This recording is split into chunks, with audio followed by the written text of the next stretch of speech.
दिल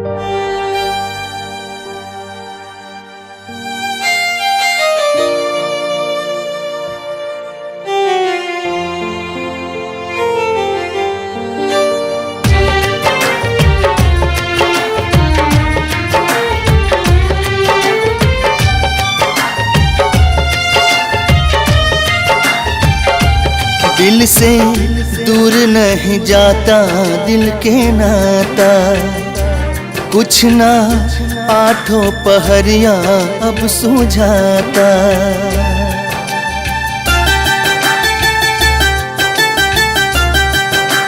ओ दिल से दूर नहीं जाता दिल के नाता, कुछ ना आठों पहरिया अब सुझाता।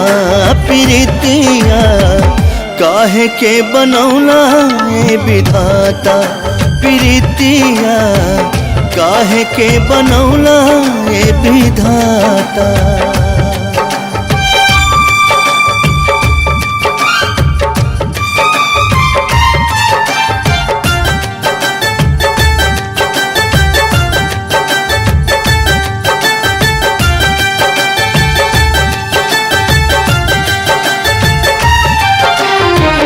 यार दिलदार बिना दुनिया वीरान हो, लगाता जुदाई उनकर लेके जाए जान हो।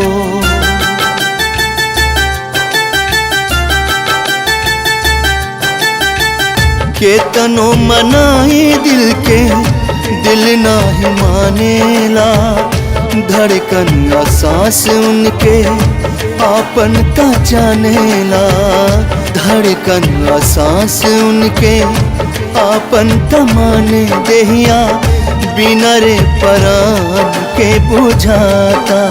ओ देहिया बिना रे परान के बुझाता।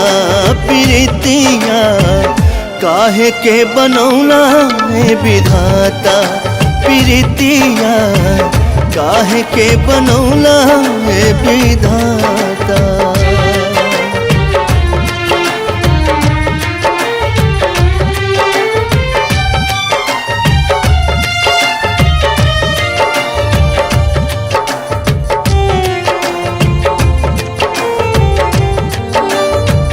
जिया तो जिंदगी आना साथ उनसे छोटी हो, जुड़ल प्रीत के बंधन कब हो न टूटी हो।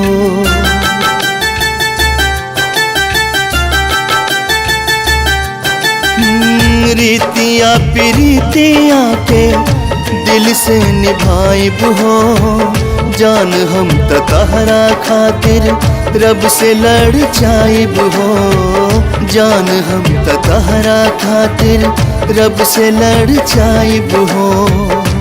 हर पल उन्हीं के सूरतिया देखाता। ओ हर पल उन्हीं के सूरतिया देखाता। प्रीतिया काहे के बनौला है विधाता, प्रीतिया काहे के बनौला है विधाता।